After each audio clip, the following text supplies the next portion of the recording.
तो स्टूडेंट, कक्षा 9 जो गणित का हमारा चैप्टर नंबर 6 है वो हम आज शुरू करेंगे। तो चैप्टर का नाम है हमारा रेखाएं और कोण। तो देखो, चैप्टर तो बहुत सरल है, जो कि आपने क्लास 5 और 6 में पढ़ रखा होगा। कोण के बारे में, कोण कितने प्रकार के होते हैं वही आपको बताया गया है। यहाँ पे कुछ कोणों के प्रकार दिए हैं, उनके बारे में हम पहले ही जानेंगे। यहाँ पर ये न्यून कोण, समकोण, ये सब आपको मालूम होंगे। फिर आपको क्वेश्चन सॉल्व करने के लिए जो एक्सरसाइज हमारी 6.1 है वो हम सॉल्व करेंगे। ठीक, तो पहले हम कुछ बेसिक जान लेते हैं एंगल के बारे में। तो सबसे पहले आपको रेखाखंड के बारे में मालूम होना चाहिए। तो रेखाखंड किसे कहते हैं? जैसे कि ये एक कोई रेखा है, ये एक रेखा है, इसमें से कोई आप थोड़ा भाग निकाल लो बीच में से, तो वो हमारा क्या कहलाता है? रेखाखंड। जैसे कि ये एक रेखा है, इसमें से हमने एक भाग निकाल लिया, इतना भाग यहाँ से यहाँ तक, तो ये हमारा क्या हो जाएगा? ये हमारा रेखाखंड हो गई, रेखाखंड।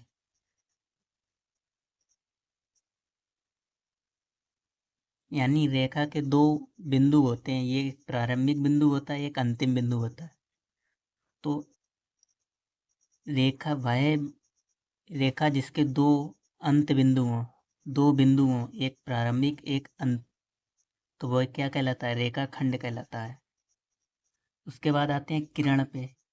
किरण का आपका एक बिंदु होगा अंत बिंदु, एक ही अंत बिंदु होता है। जैसे कि यहाँ से आपने प्रारंभ किया और इधर तक जा रहा है और यहाँ पे लास्ट में ख़त्म हो रही है, तो इसको क्या बोलते हैं? किरण बोलते हैं, किरण। और इसको अगर दर्शाते हैं तो इस प्रकार से लिखा जाता है ए बी, और ऊपर तीर का निशान लगा देते हैं, इसको बोलते हैं ए बी एक किरण है। जबकि रेखाखंड में इस प्रकार का निशान नहीं लगा होता है। ठीक, तो किरण में एक प्रारंभिक बिंदु होता है और एक अंतिम बिंदु होता है। फिर आते हैं कोण पर।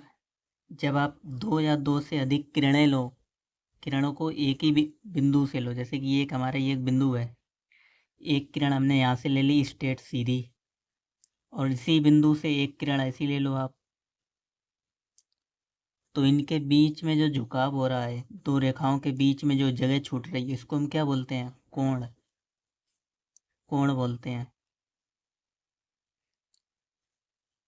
और ये बिंदु जो होता है इसको हम क्या बोलते हैं? ये बिंदु, इसको बोलते हैं शीर्ष। और इस ये दोनों का उभयनिष्ठ बिंदु है, क्योंकि यहाँ से ये भी किरण प्रारंभ हो गई और ये भी किरण प्रारंभ हो रही है। और इसको नाम देना चाहो तो आप ऐसे नाम दे सकते हो, ए बी सी। अच्छा, एंगल को दर्शाते कैसे हैं? एंगल को दर्शाने का नियम ये है, एंगल ये बनाते हैं, एंगल बनाते हैं छोटा सा। तो एंगल ये वाला आपको लिखना है तो लिखेंगे एंगल सी ए बी, या आप लिख सकते हो एंगल बी ए सी, यानी ए हमेशा बीच में आना चाहिए, तो एंगल तो यही बनना है। तो आप या बी ए सी, या इधर से ऐसे जाओ या ऐसे आओ, तो दोनों में बीच में ए आना चाहिए, तो उस एंगल दर्शाने का नियम यही होता है। या आपको कभी कभी ऐसे भी दे रखा होगा एंगल ए, पूरा ना लिख के सिर्फ एंगल ए हम कर देते हैं, तो भी ऐसे भी लिख सकते हैं। ठीक, तो ये हमारा शीर्ष हो गया, ये कोण हो गया। अब बची हैं ये दो लाइनें, इनको क्या बोलते हैं? ये ए बी और ए सी। तो ये होती है हमारी क्या? भुजाएं, भुजाएं। तो भुजा हमारी इसमें कौन सी है? ए बी एक भुजा है और ए सी भी एक भुजा है। और कोण हमने लिखवा ही दिया। शीर्ष आपको पूछना हो, शीर्ष बिंदु ए हो जाएगा, बिंदु ए। तो इसको हमें अलग से समझाने की ज़रूरत नहीं, हमने कोण में ही आपको तीनों चीज़ें समझाती हैं। तो सबसे पहले रेखाखंड, किरण और कोण, फिर आता है भुजाएं और शीर्ष इसी में आ जाते हैं। ठीक, अब आते हैं कोणों के प्रकार, यानी कोण कितने प्रकार के होते हैं, आपने छोटी क्लास में पढ़ रखा होगा, 5th क्लास में। ठीक, तो देखो, कोण न्यून कोण होता है एक, वह कोण जो 90 डिग्री से छोटा हो और 0 डिग्री से बड़ा हो। 0 डिग्री से बड़ा और 90 डिग्री से छोटा। छोटा तो वो कौन सा कोण होता है? न्यून कोण। 0 से बड़ा और 90 डिग्री से छोटा, उसको हम बोलते हैं न्यून कोण। और न्यून कोण हमेशा ऐसा होगा, मतलब ये वाली जो लाइन है, अगर हम इसको नाम दें ए बी सी, ये ए बी लाइन है वो हमेशा, सॉरी ए सी लाइन है वो हमेशा झुकी हुई होगी इस साइड को, इधर को। कभी न्यून कोण ऐसा नहीं हो सकता इधर को जाए वो न्यून कोण नहीं होगा, क्योंकि ये 90 डिग्री से तो ज़्यादा हो जाएगा, तो 90 से छोटा होना चाहिए, तो ये हमारा क्या हो जाएगा? न्यून कोण हो जाएगा। उसी प्रकार समकोण, समकोण ठीक 90 डिग्री वाले कहते हैं। जैसे कि ये एक ए बी आप रेखा ले लो और इसके आप ठीक सामने एक सीधी स्ट्रेट लाइन खींच दो, तो ये जो हमारा बनेगा वो 90 डिग्री, ये हमारा समकोण होता है। ठीक 90 वाले को कहते हैं समकोण। अधिक कोण पे आओ।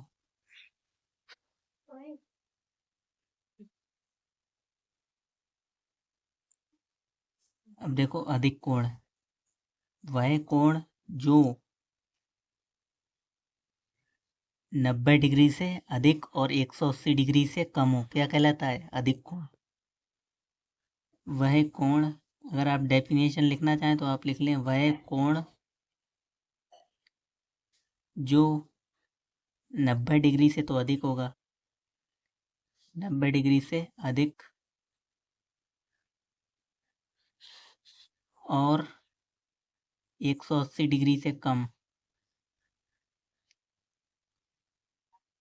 हो, तो वो कौन सा कोण हो जाता हमारा? अधिक कोण। तो ये तो आपने पिछली क्लासों में पढ़ रखा होगा, मालूम होना चाहिए, तो हम सिर्फ रिवीजन करा रहे हैं, यानी आपकी बुक में ये समझाया भी गया है। ठीक, न्यून कोण, समकोण, अधिक कोण। फिर आता है हमारा कौन सा? ऋजु कोण या सरल कोण, यानी ठीक स्ट्रेट लाइन, ऐसी आप स्ट्रेट लाइन कर दो एक, और यहाँ से यहाँ तक जब आप एक ऐसा जाएंगे तो ये कितने डिग्री का बनता है? 180 का। यानी एक सीधी लाइन में जो भी कोण बनता है वो हमारा कितने का बनता है? 180 डिग्री का। और इसी को हम क्या बोलते हैं? ऋजु कोण या सरल कोण। प्रतिवर्ती कोण पे आ जाओ। वह कोण जो 180 डिग्री से अधिक होगा और 360 डिग्री से कम, प्रतिवर्ती, ऐसा बनता है। ठीक, इसको क्या बोलते हैं? प्रतिवर्ती कोण, यानी इंग्लिश में कहें तो रिफ्लेक्स एंगल बोलते हैं इसको। तो यहाँ पे आप लिख लो, ये 180 डिग्री से बड़ा होता है और 360 डिग्री से छोटा।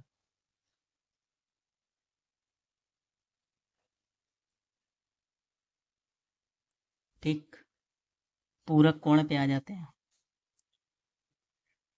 जब दो कोणों का योग, जैसे कि आप यहाँ पे दो अलग अलग एंगल की बात होगी, जब दो कोणों का योग 90 डिग्री हो, जब दो कोणों का योग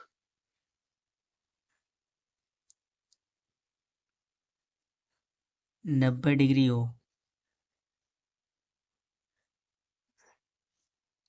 तो वह का क्या कहलाता है? पूरक कोण कहलाता है। जैसे कि एक कोण ले लो आप 54 डिग्री और दूसरा ले लो 36 डिग्री। अब इन दोनों को ऐड करके देखो, कह रहा जब दो कोणों का योग, यानी इनका सम करके देखो, 54 और 36, 6 4 10 और 5 3 8 और 1 9, तो ये दोनों कोण हमारे कैसे हैं? पूरक कोण है।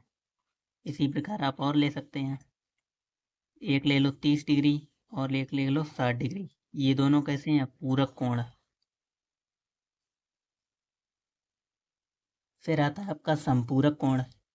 इसे इसमें दो कोणों का योग 90 डिग्री हो रहा था जब हम सम कर रहे थे, ऐसे ही इसमें जब दो कोणों का योग, दो कोणों का योग 180 डिग्री का होता है, 180 डिग्री हो तो वो हमारा क्या कहलाता है? संपूरक कोण कहलाते हैं। जैसे कि आप ले लो यहाँ पे 50 ले लो और दूसरा हम क्या लेंगे? 130 डिग्री। तो ये दोनों कोण हमारे कैसे हैं? संपूरक कोण हैं। जोड़ के देख लो 130 और 50, यानी ये कितना हो जाएगा? 180 डिग्री। तो ये एक दूसरे के क्या होंगे? संपूरक कोण होंगे। ठीक, अब हम आपको एक कोई एग्जांपल के थ्रू समझाते हैं। जैसे कि एक एंगल दिया है आपको, यदि संपूरक कोण में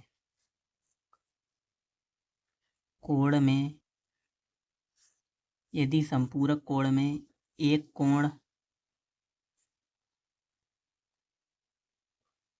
कोण का मान 90 डिग्री हो तो दूसरा कोण ज्ञात कीजिए।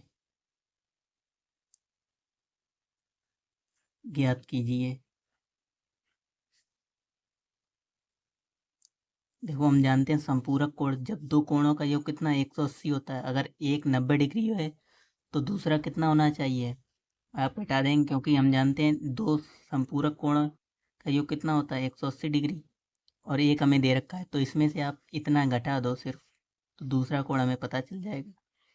180 में से 90 घटाएंगे तो 90 ही तो बचेंगे। तो दूसरा कोण हमारा क्या हो जाएगा? 90 डिग्री तो होगा। ठीक, तो ऐसे ही आप जब पूरक कोण में एक एंगल आपको दिया हो, एक कोण दिया हो, दूसरा फाइंड करना हो, तो आप 90 में से वही एंगल घटा देंगे। जैसे यहाँ पे हमें 36 एक दिया है और हमें दूसरा कोण पता करना है, तो 90 में से जब आप 36 माइनस करोगे तो 54 आपको मिल जाएंगे। तो पूरक और संपूरक कोण तो आप आसानी से निकाल सकते हैं। ठीक,